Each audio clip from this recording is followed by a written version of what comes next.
Hello, I'm Brian Fox. Welcome to I Hate Rock Music, and I'm on a Steve Tuke bender. And I already talked about Shag Rat. I already talked about potentially what would be called Shag Rat 2, Steve Tuke collaborating with the Pink Fairies in 1972.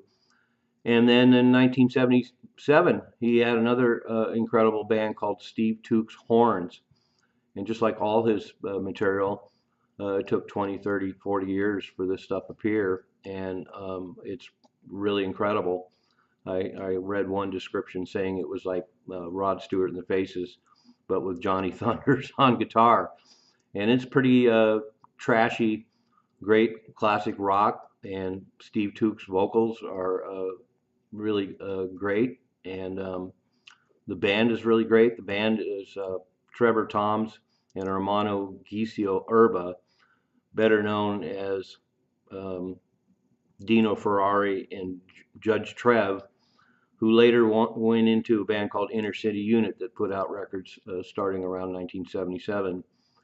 And so he put this band together with Ron Tree, who also was in Hawkwind, and a guy on horns named Captain Rick Welsh. And they recorded a number of tunes in Pathway Studios. So once again, a lot of this stuff that's unreleased by Steve Tuke, was done in professional studios, and it's great quality, and it's just an utter shame that it didn't get released in its time. And so they did a number of tunes. It's Over, Average Man, Woman I Need, and Ooh My Heart, and a song called Too Bad, and uh, and then ended up doing at least one gig at the Roundhouse in 1978, and immediately split.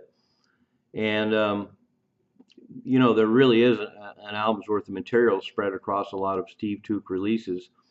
So the 77, we have It's Over, Average Man, Woman I Need, Ooh My Heart, Too Bad, Mountain Range, Wall of Sound, CIA, and Yow. And thankfully they're all available now. And Steve Tuke's Horns, I was really amazed.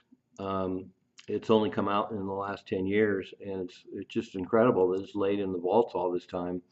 And it really is great. It has kind of reminds me of the Stooges in some parts, Latter Day Stooges.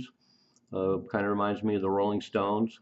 It's definitely kind of a trashy, damaged, drug-fueled um, rock and roll, just real traditional rock and roll, but with a lot of swagger, a lot of attitude.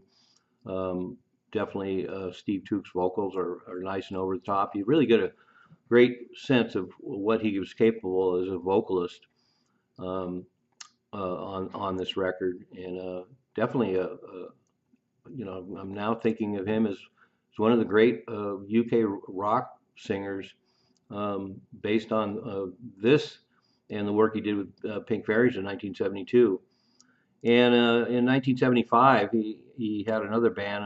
Unfortunately, so far, maybe something will surface, but he had another band called Jolly Roger and the Crimson Gash, which is a great name for a band. And I'm not sure who was in it at that point.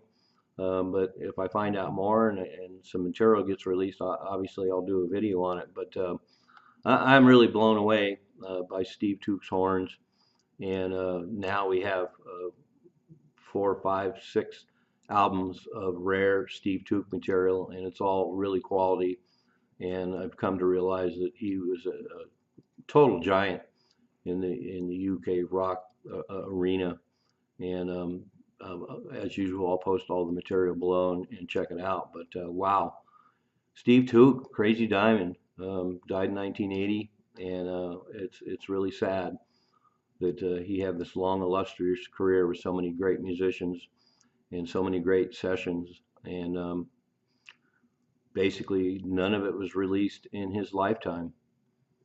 Sad. It seems to be a recurring theme in rock and roll. These tragic figures making all this brilliant music that just lays in the vaults far past the death of the person who created it. So anyway, wow, Steve Tuke's horns. I'm still just blown away, and I hope you'll enjoy it as well. I'm Brian Fox. Thanks for watching I Hate Rock Music.